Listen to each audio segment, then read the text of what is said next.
Nanukad live gikan sa San Miguel Cable TV2, Radyo Hagna 100.9 FM, Teleradyo. Ania ang inyong alagad, Brother Edsel L. Closas. Word on fire. Sa ngalan, samahan, sa anak, ug sa Espiritu Santo. Amen.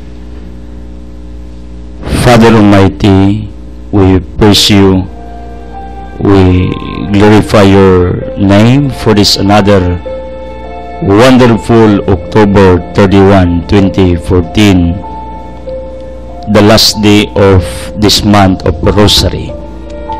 Father, I ask pardon, apology, forgiveness for all our transgressions, trespasses that we have done in our day-to-day life.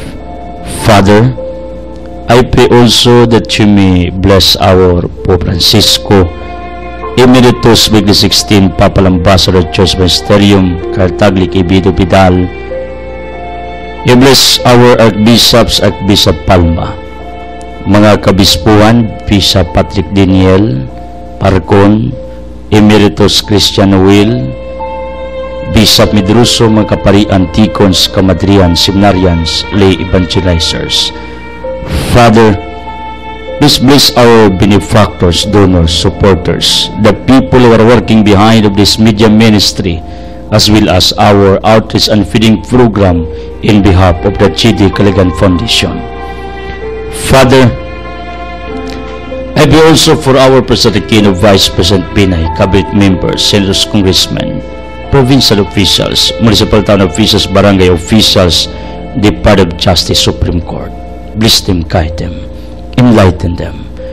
Father, I pray also for San Miguel Network, Radio Hagna, DTV Cable Ubay, Radio Ubay, our ministry in radio, TV, newspapers, internet, our management, Boss John Daniel, together with the board of directors, and also Boss Ligaya, Tay Dudong Nadalem Chua, Oasis of Love, Community, CCTN Satellite Network.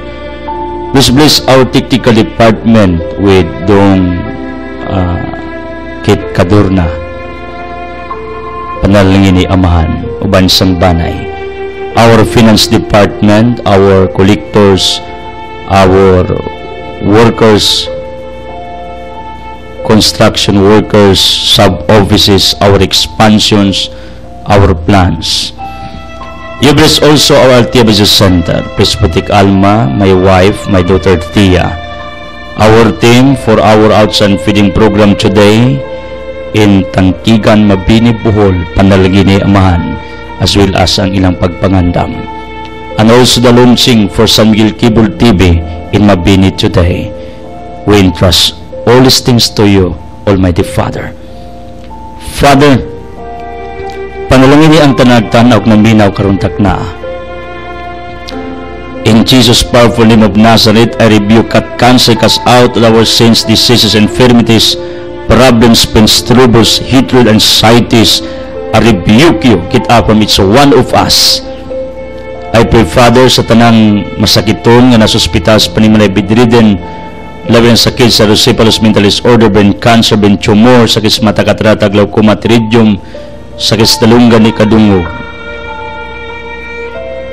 sagam sa dila, goiter, laryngitis, tonsillitis, and even my own illness, Almighty Father, right now.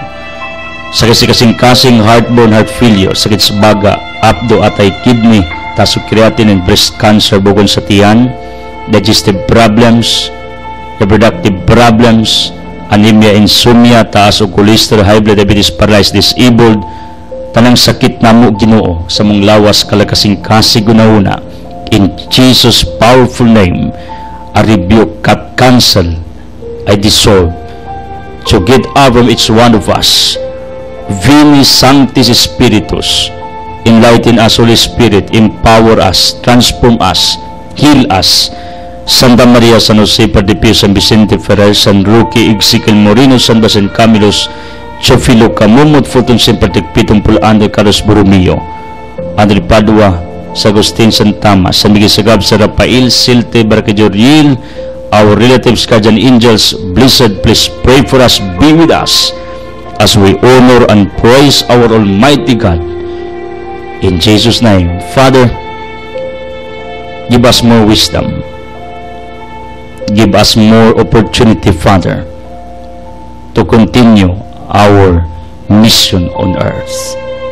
Protect us, help us. Thank you for all the pain, sufferings, graces that we receive. As I remember, Father, the 7th year of the death anniversary of my son, Paul Anthony, today. In Jesus' name, Amen. Ang Ebanghelyo karong adlaw sumala ni San Lucas, Kapitulo 14, 1 ngadto og 6. Giayo na Jesus ang usa ka masakiton. Usa niya na kaadlawng ipapahulay, miadto si Jesus sa balay sa usa sa inilang Pariseo, aron mukaon ug gipalid-an siya pag-ayo sa mga tao. Unya day tao nga ang mga bitiis ug ang mga bugto ng hupong nga miduol kang Jesus. Nangutana si Jesus sa mga magtutudlo sa balaod ug sa mga Pariseo, gitugot bastong balaod ang pag-ayog masakiton sa adlawng ipapahulay. Apan wala sila motubag. Unya gigunita nga Jesus ang tao ug giayo ug gipalakaw. Unya mingon sa kanila, kung usa kaninyo may anak o may baka nga mahulog sa tabay sa adlawng ipapahulay, dili ba ninyo kuhaon kini ni anak kayong adlaw? Apan wala sila makatubag sa iyang pangutana. Today we are remembering Saint Arnulfo natong 6th century, usa ka minyo, but later on ang iyang asawa nagmadre niya siya nagpari ug ganit nahimo sang usa ka obispo. Ang legacy nga iyang gibilin, he worked sa usas mga korte sa Austria ngadtong iyang kapanahonan. Na siya sa korto sa mga ngilngig nga mga abogado. Ang legacy nga iyang gibilin, wa mabulingi ang iyang dungog, ang iyang pagkatao, although nasa kalibutan nga duol sa sala tungod kay korte man sa balaod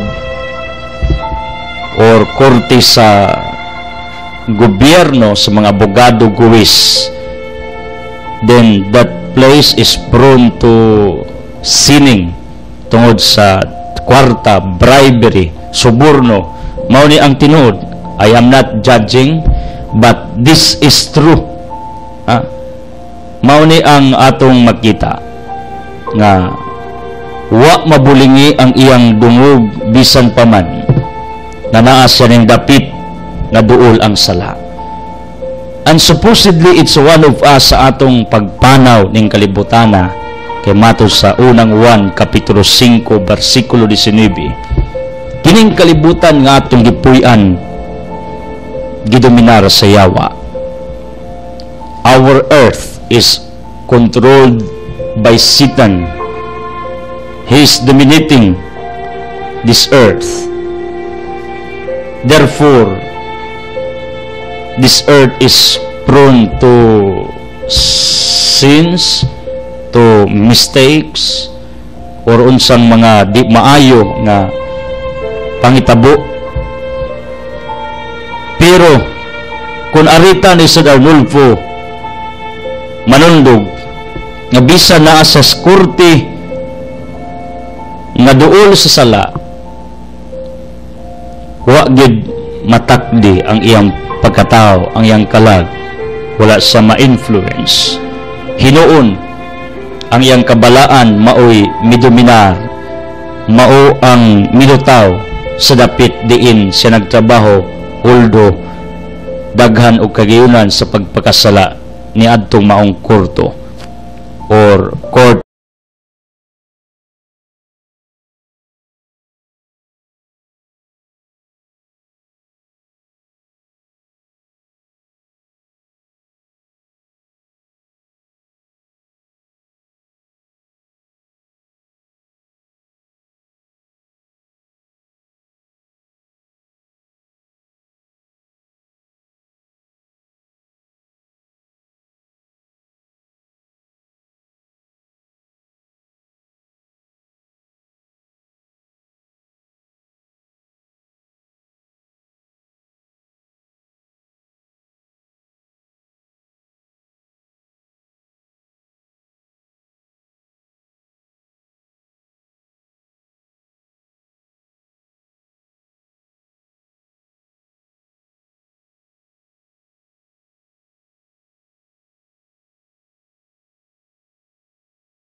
May itong requirements, prayer, financial supports for this time. Aron mabuhi itong ministeryo mo ng uban, hisitan sa uban, naguna-una, nagplano, ang uban mga gatigom, aron lang isupport itong ministeryo. Muna usa sa mga requirements, prerequisites to join in our ministry. On this ministry. Sayon, likod, lisod. Lisod magaling appeal, way membership, lisod magaling appeal, ugwa kay i-contribute, pero kini mao man ni pattern sa atong ministeryo karon. In order that we can continue flying on air, we can continue transporting the gospel of Jesus Christ, local and satellite. Mao na ang akong nakita, pero kibungan mangyapon. Why? There are hundreds of people who are joining us, although ang prerequisites, ang requirements aron lisura. Magampo ni mutabang, manghatag. Pero kita ninyo how strong they are working with me. This is proven. We're existing already for 8 years. And I know there is God behind of what we are doing. Naasis likodan ni. Now, ang concept na ko mao ni, nganong uban di ka na maapistong grupo, it does not mean dautan sila, dili. Tingali wa kauyon sa inyong grupo mo nang wa mo apil. Ngano? Tungod kayo are grounded by this wrong belief nga kung ikaw nang Ginoo ka, pag makigkuyog kag wa man Ginoo, matakdan kanila, maamong kanila, sayop na. Imbes ikaw maoy makaamong nilang magbag-os kinabuhi. Why I know that? Because in our gospel, Jesus touched the leper without double minds. Yang gihikap. Kabaw mo, nganong gihikap ni Kristo, listen to me. Kinsay tao kaniadto pangita nga kaya o able o willing to touch a certain leper. In the first place, ang leprosy communicable. Second point, matinunglo kag muhikap kanila. Pero in public, in front of the people, Jesus touched the leper to show to the public na sayop ang ilang una-una. What happened when Jesus touched the leper? Ang grasya, gahom panalangin, milagro from the body of Jesus Christ, from the heart of God, from Jesus Christ Himself, flowed toward this leper. And this leper was healed. People, ako kang agdahon, kita gali kag silingang makasasa, amiguha. Ayaw palayo, sayop na. Mga taong daotag kinabuhi, ayaw glikay. Ako man ang giagian, kaniadto mulikay ko, sus, kibaw ko aning illicit ning tawanan ni, immoral, sili ko ganahan. Kibaw kong dautan ni, kibaw kong di ni maayo. Now, I realize, what if kung akong mga igsuon ingana pod, kaya nga ako may igsuon uban, dugay gipang kasal, dugay na nga plastar, naminyo og sayo. What if kung ingana nga akong panglantaw, akong igsuon, na naay immorality, di maayo ang ilang kinabuhi, granting lang. Kabalo mo, unsa akong analysis ana, o ingana, sa pa magpalayo ko sa akong maigsoon. You got me? Nakarealize ko sayop ang akong pagtuo, sayop ang akong pangunauna. I realize along the road of my journey, preaching the gospel, kabalo mo, ang dapat din ako, ang ako may igsuon nga di maayo, akong suoron, akong igsuon mag-wild pag makainom. Karon, kanis Ginoo, almost 2 years na wa na. Unsa akong gibuhat, he is one of the regular nga atong gipatiman sa atong Altia Highland View Farm. Ito dito, everyday, sa ginagmayng paagi o sa siyas nagmintin dito. Di nabutan akong igsuon. Ngano, ug nagpalayo pa ko, di na ko bulis amo, kay kung igsuon, dautan ako diri, balaan ko, huli ko, yung Ginoo, idsil, hilom day, taka-taka ka lang. Right? What will be my future if I will do that? I will not go home kay mahadlo ko matakdas kung ginikanan kay sila, dili kayo religious. Pero masugot mo na kung sa dili, kasuway di ko anang una-una na mahadlo ko matakdas ako maigsuon o akong pamilya pag mauli ko. Pero when my turning point came, di day tunglo ang akong sugaton sa among balay, baluarte, lugar, farm, among residensya sa Alicia. Ang ako ding arrival dito nagdadig panalangin. Pag mutunog ko sa yuta namo, nagdag panalangin, ilanan, midako ang among farm karon. Prangka-prangkang istorya. Ngano, ako advocate ko nga ang kwarta wa lang sa laing dapit naas imong nataran kung magkugi ka. You got me? Ako ginang gi-emphasize ngano kay by profession mag-uuma ko. I'm proud to become a farmer. I'm proud as a farmer, logically. Ang kwarta na sa imong nataran kung magtuon kag unsaon. Not necessarily you will go around going to somewhere. Ug na opportunities, much better. Pero wa tikaran nimong yuta mo ni usas akong advocacies, one of my advocacies, kabalo mo ang akong pagmabot kog balay blessing ang akong gibitbit. Di kay matakdan kus balay nga way Ginoo, wa mang Ginoo makasasa. O kabalo ko deep inside sa inyong utok, my dear followers, people on this ministry, inyo man ang gibati sa inyong kasing-kasing ba? Why you want me to visit in your respective residence? Nganong maikog mo, nganong masuko ning uban pag mangimbitar di ko kadto, nganong mangluod kay sila ganaw na pag nas brother kay baw ko nay panalangin, kabaw mo di ragid ako.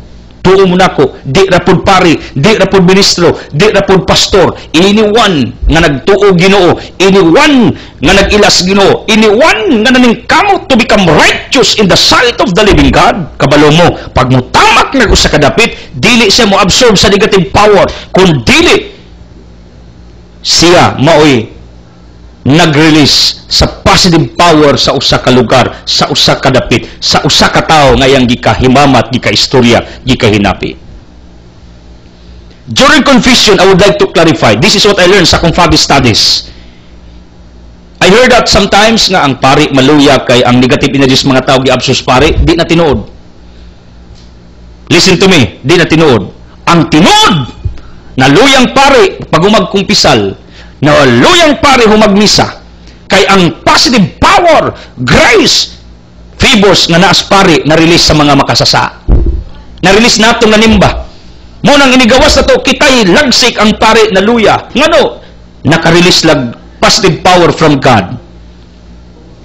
You got me? Ako day, after preaching, maluya man ko because I released the positive power from me. Pero inikatatal, maulian sa ko. Makarelax gamay, mubalik ang akong energy.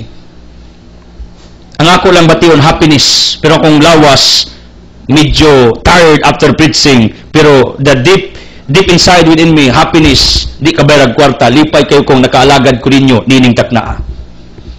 Mo ni akong concept ba, inikumpisal dili tinud ang pare nag-absorb sa sakit sa tao, problema sa tao, sayop na. Kundi ang pari nag-release sa iyang panalangin, pabor nga naa niya. His ordained, blessed, anointed ang pari, mo nang dako kay ko respeto sa ilaha. Believe me. Pero na magpasabot, ako respeto sa mga ministro, mga pastors, amigo, mga nako sila. I'm always having regular meeting sa some of the pastors in our society, talking with them, having what they call conversation with them. Muna ang akong point nga kabantay kanimo magkumpisal mugaan imong pamati kay narilisan kas gahom panalangin pabor ini magsimba kung magpamatig wali mugaan ngano mga pari kabantay mo ana dili kay kamo may absorb sa negative energy kadungog man kuanas ubang mga pari inaila ra mo po ng opinion pero di man gid may opinion stilogy ang tinuod ang gahom sa pari may ma-release para sa mga anak nga gatimas mga pari. Ang gahong nga naas mga ministro, mga pastor silang pagmantala sa mayong balita, pagministeryo, pagpastoring, mang-release na, ma-release na nga silang mga sakop. And this is what I believe nga nung mga siguro diri kay ako confident man ko nga gi-bless ko sa Ginoo, gananuin ko sa Ginoo for this mission.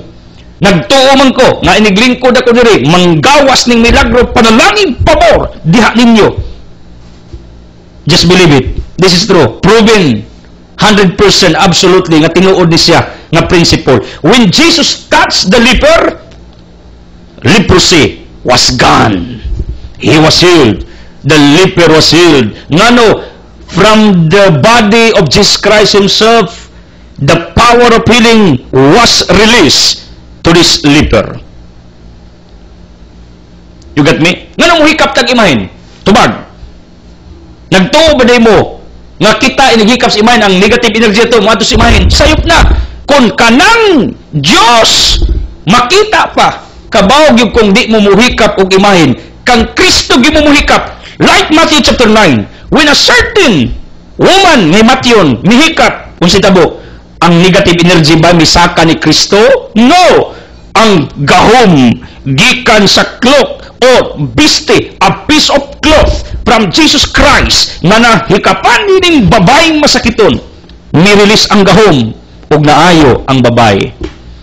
Kung makita palang Ginoo, makita palang santo, di mo hikap og larawan ang pictures kung anak o asawa, kung kakus-kakusong ko tos, boy, akong wife, akong anak, suko akong wife ug naa sila niya, na picture ang picture akong picture. Pero wa akong asawa ug anak, siyempre picture gina akong tanawon sa cellphone ba, sa laptop ba, wherever I go. Mao na akong concept ba, muhikap ka kay nagtuo ka nga panalanginan ka that the power will be released toward your life, and this is true. Mao ni tinuod, mao na ako nagtuo. If you will connect yourself toward God, ang gahom sa Ginoo mo tugbong, ang gahom sa Ginoo ma-release, imong sakit mo kalit nagkeradikit, imong problema kalit nagkasulbad, imong mapagsulay mo gaan, tagaan gigag paagi. Kita gyud ko ana sa akong mga mata recently kung giunsa pagliok sa Ginoo nining usa ka pamilya nga karon ako pa nang gisubaybayan with prayers. Kabalo mo, my dear people, mao ni akong deliberation ron. This is my proposition. Ngano kay ang mga gisangla sa una dili nila ipaduol ang tao, dili pahikapon kay matakdan physically, nya matakdan silang tunglo pagkaluoy sa mga gisangla. They were wounded physically, emotionally, internally, psychologically, because they were abandoned totally. People, kabaw ko, dagan kayo mga gisangla, not physically, kundi internally. Tungod sa sala, problema, pagsulay, kabalo mo, what they are thinking, they feel that they are abandoned from the people who are serving God. Kabantay mo pag makasasa, tutok-tutok ka na sa mga Diyos nun. Ato nang nakalikayan, ato nang sipat-sipatan, di ta maayo og pakililit kanila. Pag makita nga natong immoral, dautan, di ta kayo ganang mungisi. Atong utok usay, prangka-prangka, istorya, bali. Imbis kini matawa na atong isian, kaya makaila sila nga, sus, kabuutan ng mga lagad sa Ginoo, no? Lord, gusto ko mahimo sa Manila. Unya, reverse man itabo. Pagtanaw sa usa ka makasa, ikaw mamili ka, gigala kay mahadlo ka, matakdan sa ilang tunglo, sa ilang sala, maglikay-likay ka, yung itong tao makasa, saan iba ng tawana, Diyos nun manin ang Ginoo, mani, wa may batasan. Di ka na sila ganahan nun mang Ginoo. Muna ako nag-practice yung ko, nga tanang tao, kay bawa kong nag-drugs ni amiguhon, immoral ni higalaon, gilibat ko anay suron, kining tawana, dili ni maayog, pagbati toward me, akong smilean. Kaya kinirabang smile may gahom. It transcends the power within you through smile. If not mistaken ha, kaning transcends akong pagsabot mo kanang kuan ba? Ma-forward ang power within you pag mo-smile ka ang uban. Pag mo-smile ka, mo-smile. Kabantay ka na. Kay nahi gahom na ani mo through your smile. Mo smile pirme. Ayaw lang ng way nakakita kadelikado na ngano, probably in that way you can transfer or you can transcend the power within you toward this person nga makarealize sila that God is with you, is visible in your life. Munang ang akong proposition simple lang. Kung makakita ka makasa paduol, di kay mo apil ka silang buhat higalaa ba?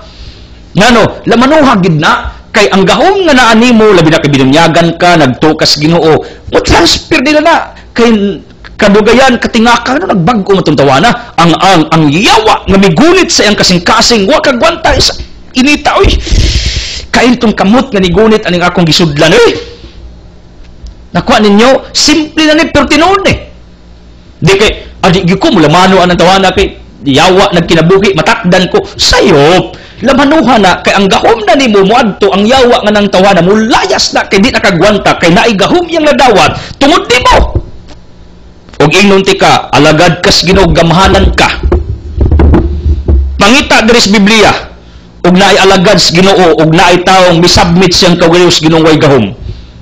Kamahanan ni kabunyag pa lang. Therefore today everyone is powerful. You have power to do good, you have power to do right, you have power to make a right decision in life, a good decision in life, you have power to create something, you have power to make opportunity. Labi na business minded ka, instead mangita kag opportunity, make an opportunity. Mo ni prinsipyos negosyo. Instead mangita kag opportunity, ingon tong mga business mentors, create an opportunity. You have that potential, you have that ability, you have that power to help anyone nga naa-abandon, masakiton, problemado. I know, ang leproseron muragwa na kaayo kay naanay tambal, pero sa kahimtang daghan, people were rejected, abandoned, isolated, na bati nila ang guilt feelings, kabamog silang ikinanglan. People, ikaw. Thank you for watching and joining us. Di na ko gustong i-close ng atong broadcast na di mo na ako matagag kagayunan na makapamalandong na ikaw di ay naigahom pagtabang sa mga taong nag-antos, problemado, himalatyon sa katilingban ngay mong gipuyan. Because God can use anyone. Can you hear me? Not necessarily ako. Anyone magamit sa Ginoo ang iyang gahom i-release sa maong tao through sa usa ka tao. Morning akong point. Jesus touched the leper. And no, God will do the same. Right now, in spirit, He will touch your sickness. He will touch your disease. He will touch your physical body. He will touch all circumstances that you're in order that all negative circumstances that you're in, it will be turned into blessings and opportunities. As I declare healing miracles, blessings in Jesus' name with the Holy Spirit, uban sa pag-ampos mga birig Maria. Sa kalan saman sa anak sa Espiritu Santo. Amen. The word has been fired to it. God loves you. Sa iyong kaayos, iyong pagmamahal, kami na salamat. Daghang salamat.